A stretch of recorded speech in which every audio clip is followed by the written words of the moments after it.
Hey guys, tonight we begin with something very dangerous: beauty standards. So before you get comfortable, take a moment to like the video and subscribe, but only if you genuinely enjoy what I do here. And let me know in the comments where you're tuning in from and what time it is for you. It's always fascinating to see who's joining us from around the world. Now dim the lights, maybe turn on a fan for that soft background hum, and let's ease into tonight's journey together. Rome's love affair with blondes didn't begin in a salon, it began on a battlefield. When Roman legions marched north into Gaul and Germania, they expected to find barbarians covered in mud. What they actually found were towering men and women with skin pale as marble and hair like sunlight. The Romans, who'd spent centuries perfecting the art of arrogance, suddenly discovered something they didn't have: natural blonde hair. To a Roman soldier, these northern tribes were terrifying and fascinating. They screamed, drank from skulls, and somehow still managed to look annoyingly radiant while doing it. Reports from the front lines read less like military dispatches and more like jealous fashion columns: the enemy has golden hair. Stop. It shines in battle. Stop. Send bleach soon. The admiration turned into a business. Every war leaves behind spoils, and for Rome, that now included hair. Slavers in wig merchants began collecting blonde locks from defeated Germanic women, washing them, perfuming them, and selling them in Rome's bustling markets. It was the ancient world's first luxury brand, authentic barbarian blonde. Owning one of these wigs became the ultimate status symbol. Senators' wives strutted through marble courtyards wearing golden curls that used to belong to someone who tried to kill their husbands. Fashion in Rome was always a little ironic, and occasionally war crime adjacent. The poor tried to keep up, of course.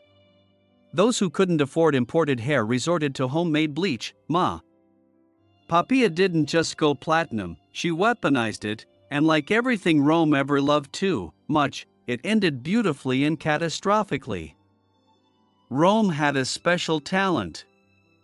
It could turn anything it conquered into a fashion statement, even the people it insulted. The Germans and Gauls had spent decades being called savages by Roman poets, yet their hair became the ultimate luxury item. Civilization, it seems, was only a matter of who wore whose scalp. The irony didn't go unnoticed. To the average Roman moralist, that eternal species of man who disapproves of everything, blonde hair represented corruption, moral decay, and a worrying amount of German influence. To the average Roman woman, it represented fabulousness. It was a cultural paradox in perfect Roman form. Blonde hair was barbarian, but irresistible.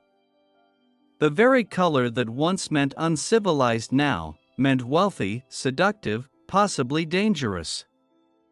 It was the same logic that made them worship Greek gods after conquering Greece: domination through imitation. Every poet and philosopher had an opinion. Seneca, Rome's champion of Stoicism, probably lectured about inner virtue while staring disapprovingly at someone's highlights.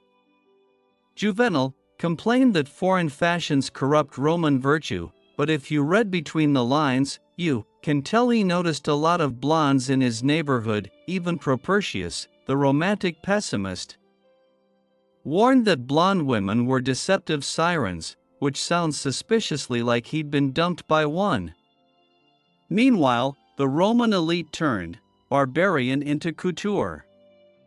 A senator's wife wearing a golden wig wasn't being rebellious, she was displaying power. She was saying, "My husband conquers nations, and I accessorize accordingly." Her hair wasn't blonde because she wanted to look foreign, it was blonde because she could afford to be. Of course, the barbarians didn't care. They weren't reading Roman poetry, they were too busy burning down forts and living rent-free in Roman nightmares, while Rome was arguing. But his humor didn't sit well with the moral police. Augustus, the emperor who tried to make Rome pure again, found Ovid's romantic escapades less than patriotic. A few too many risque jokes later, and our poetic beauty blogger was exiled to the edge of the empire, where, tragically, there were far fewer blondes. Even in exile, he couldn't resist. He kept writing letters to Rome, wistfully describing the golden-haired girls of the city. You can almost picture him staring at the snow in the Balkans, thinking, this would all be better if someone nearby owned a decent wig. Ovid's exile proved two things. 1. Beauty standards could get you killed, and 2. In Rome, even the poets were slaves to fashion. They mocked it, worshipped it, and ultimately suffered for it. If anyone could turn a beauty trend into state policy, it was Poppaea Sabina, the second wife of Emperor Nero, a woman whose hobbies included luxury, scheming, and staying alive longer than most of Nero's other friends. Poppaea wasn't born blonde, but she quickly understood that in Rome, gold was the color of divinity. And if the gods weren't handing out the shade naturally, she'd find another way. Her skin was pale, her eyes were sharp, and her hair, courtesy of imported dyes, wigs, and possibly divine patience, gleamed like sunlight filtered through expensive wine. Roman writers adored her beauty and despised her for it, which was usually a good sign that she was doing something right. Tacitus, ever the grump, described her as beautiful beyond all measure, but corrupt to her core, which, translated from historian speak, means she looked incredible, and I'm mad about it. Poppaea's beauty regimen became the stuff of legend. She allegedly bathed in donkey milk, wore pearls dissolved in vinegar, and owned enough wigs to start a small rebellion. Her hair was her crown, an emblem of status, seduction, and subtle, political warfare. Every curl said, I control the emperor and you don't. Her influence spread fast. Wealthy women competed to see who could achieve the palest shade of blonde without complete scalp collapse. The look became so fashionable that bald patches were considered a minor inconvenience, proof that you were committed to beauty. Public baths were filled with women gossiping about who had the best hairdresser, whose wig line was crooked, and who smelled faintly of goat. Stylists were treated like miracle workers, and some became minor celebrities. The best ones could bleach hair without visible trauma, a rare skill in a world without gloves or conscience. Of course, the men had opinions. Roman poets loved to praise golden-haired maidens while also mocking them for using dye. It's the oldest trick in the misogyny handbook. Invent the standard, then insult women for trying to meet it. Ovid, the eternal flirt, warned lovers to avoid the false blonde. Naturally, this advice came from a man who once got exiled for inappropriate behavior. Meanwhile, the smell of burnt sulfur and vinegar drifted through the streets of Rome, like an invisible sign of ambition. Every shining head of hair had a story, usually one involving mild poisoning and several days of headache. It was vanity, devotion, and chemical warfare rolled into one. The price of beauty in a city where appearance mattered more than comfort, and where fashion was literally a contact sport. If there was one man in ancient Rome who truly understood the chaos of blonde ambition, it was Ovid, poet, gossip, and self-proclaimed expert on romance, beauty, and bad decisions. In a city where everyone pretended to be virtuous and failed spectacularly, Ovid stood out by admitting it. His Ars Amatoria, the art of love, was less a poem and more a guidebook for flirting, seduction, and strategic insincerity. Naturally, he had thoughts about hair color. According to Ovid, nothing drew a man's attention like golden locks. But also, nothing revealed a woman's deceit faster than fake ones. He adored blondes, just not the O. He called them alluring but deceptive, basically the ancient version of don't trust girls with highlights. The moralists joined in, complaining that Roman women were abandoning tradition for northern vanity, which, to be fair, they were. But then again, so was everyone else, and so, in a glorious act of cultural theft, Rome decided that blonde hair, once barbaric, savage, and foreign, was now sophisticated, Roman, and divine. It was empire in follicle form, because nothing says, "We conquered you," quite like wearing your enemy's head as a hairstyle. To the Roman elite, these wigs were more than fashion, they were trophies. You weren't just wearing a hairstyle, you were wearing victory. A senator's wife with imported blonde curls was sending a message: "My husband kills barbarians, and I wear them." Subtlety wasn't exactly Rome's strong suit. The wigs varied by status. The cheap ones were coarse and smelled faintly of despair. The expensive ones came from carefully selected northern women, premium virgin locks, as one might say if one had no soul. Rich Romans stored them in ivory boxes like holy relics, next to their jewelry and moral decay.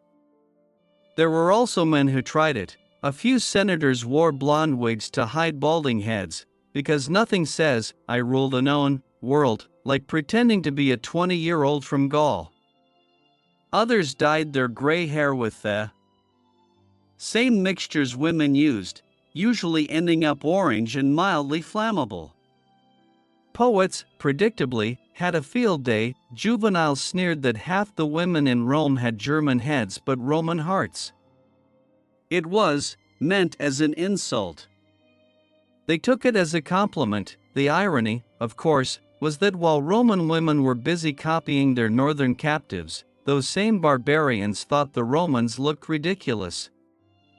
Fair hair was natural to them, not a status symbol.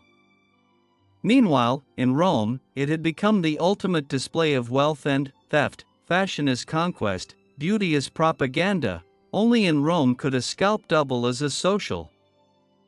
Nothing sells like disapproval. The panic spread through the streets. Husbands blamed blonde dye for marital ruin. Priests warned that golden hair invited the envy of Venus. And conservative writers claimed that Rome's downfall would come not from barbarians at the gates, but from blondes in the bedroom. It's unclear whether they feared divine punishment, or just their wives having more fun. But here's the thing. Rome had been stealing other people's culture since day one. Their gods were Greek, their art was Etruscan, and their hairstyles were German. So when they screamed about foreign influence, what they really meant was, "We hate not being first." The moral panic achieved exactly nothing. Of course, Rome kept bleaching, dyeing, and importing wigs by the ton. The city that claimed to hate excess was addicted to it, powdered, perfumed, and perfectly hypocritical. By the end of the century, the panic had burned out, and the blondes were still glowing. Because in Rome, nothing lasted forever, except fashion trends and irony. By the early empire, hair had become more than fashion. It was politics. Rome had laws for everything: what you could wear, who you could marry, how much jewelry you could flash, and, if the Senate could have figured out how to regulate it, probably how blonde you could be. In public, politicians preached restraint, the noble Roman ideal of modesty, discipline, and gravitas. In private, their wives were ordering imported German wigs by the crate. Every blonde in the forum was a silent political statement. Pale gold meant wealth. Copper meant ambition. Too dark? Conservative. Too bright? Scandal. It was democracy for hair dye, dictatorship for everything else. The elite weaponized beauty like legislation. Empresses and noble women competed for dominance not through debate, but through shades of gold. Whoever glowed brightest in torchlight won the social hierarchy that week. Some even changed tones strategically. Darker for morning, lighter for S. Didn't take long for respectable women to panic. You could always tell who'd visited the wrong apothecary when a senator's wife suddenly appeared in public with a suspiciously new shade of piety blonde. Overnight, hair color became a moral battlefield. Blondes were sensual, daring, and untrustworthy, which of course made everyone secretly want to be one. Poets and satirists pounced. Juvenal, the eternal grumbler, wrote that you could spot a prostitute by her yellow hair. He meant it as an insult. Roman women heard it as free market research. The temples stayed full, the salons stayed busier, and the hypocrisy stayed perfectly intact. Blonde courtesans even became cultural icons. Some were so famous that men wrote poems to their wigs. Others hosted salons where senators and poets debated philosophy between wine refills.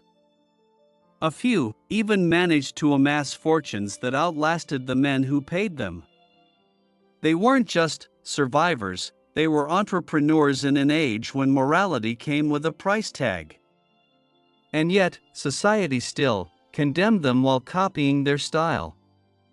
The same senators who passed modesty laws were often found at night under the golden curls of the very women those laws targeted. Rome loved to moralize by day and moisturize by night, and nothing captured that better than its blonde courtesans, the true goddesses of contradiction. Every trend in Rome eventually hit the same wall: the moralists. These were the professional killjoys of antiquity, old senators, bitter philosophers, and anyone whose social life had expired around the same time as the Republic. The moment blonde hair became fashionable, they declared civilization itself in danger. To them, bleached hair wasn't just vanity, it was rebellion.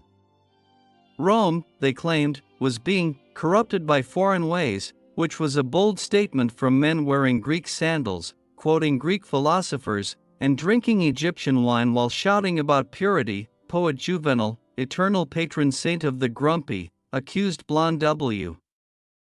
The women there, one soldier probably said, looked like sunlight itself.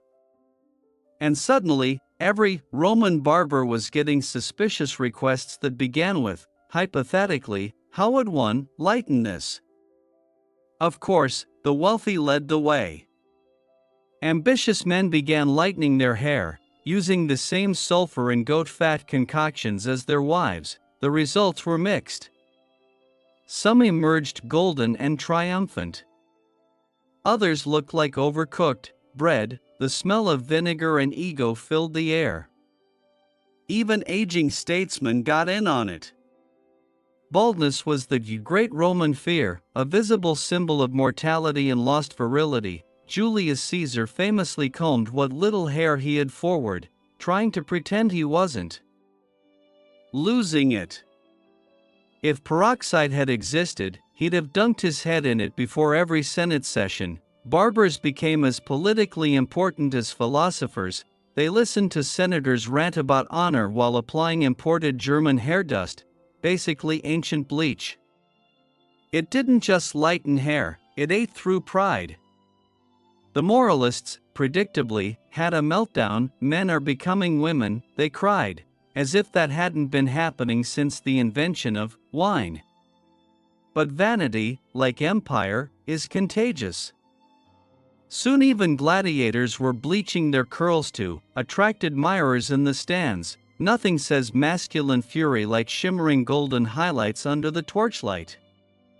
By the time of Emperor Commodus, beauty had become performance. The battlefield and the boudoir were competing theaters and everyone wanted to shine. Literally, the Romans had conquered the world, but the real war was happening on their heads. In the city that claimed virtue came from discipline, half its citizens were secretly soaking in vinegar, just to look more barbarian. And that, in a nutshell, is Roman masculinity: leather sandals, molten pride, and a faint smell of sulfur.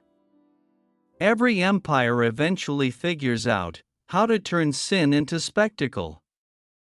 And Rome, ever the overachiever, did it better than anyone, by the height of the empire. And so they did. In art, literature, and imagination, the Romans gradually began giving their deities a makeover.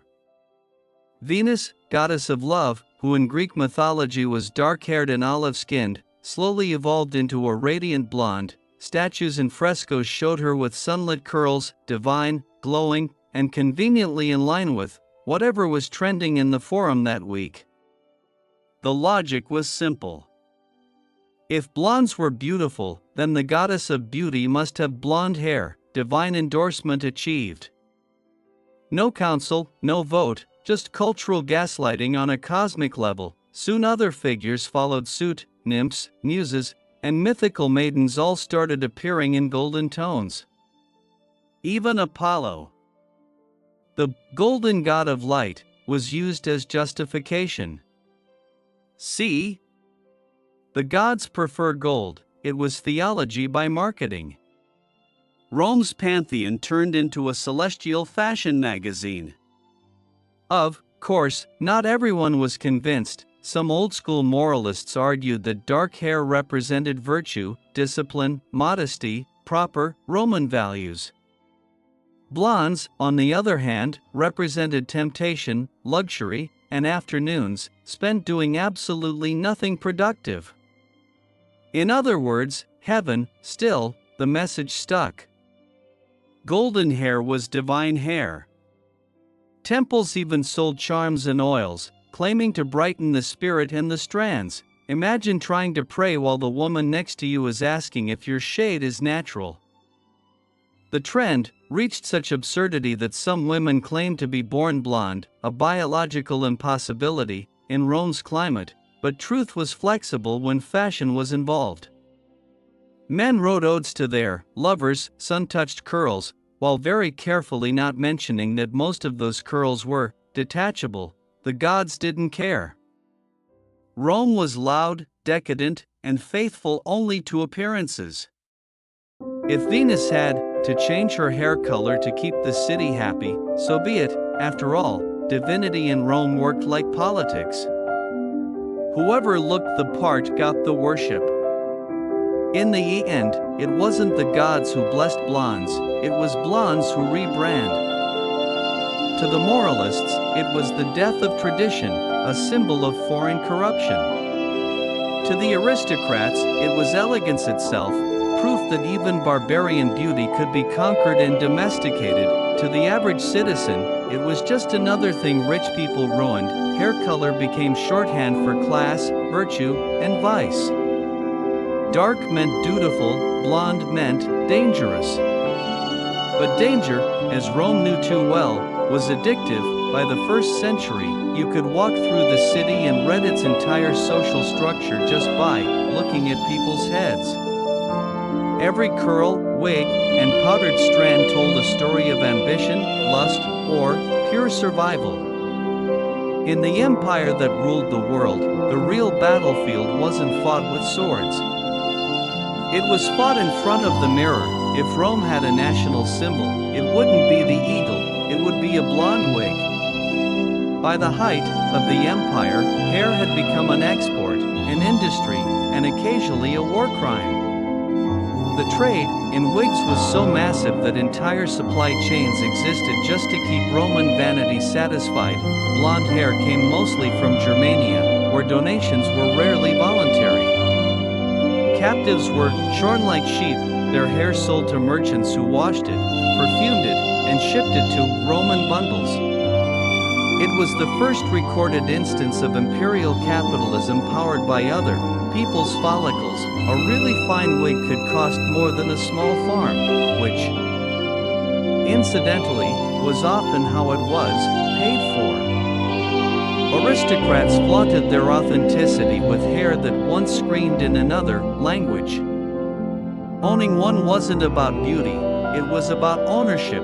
Rome didn't just conquer people, it wore them. The upper classes competed for the softest texture and the lightest shade. One senator's wife supposedly had her slaves polish her wig daily with olive oil and wine because barbarian hair should learn Roman refinement. That's not metaphor, that's an actual quote from a woman who would have made a terrifying lifestyle influencer. Wigs weren't limited to women. Actor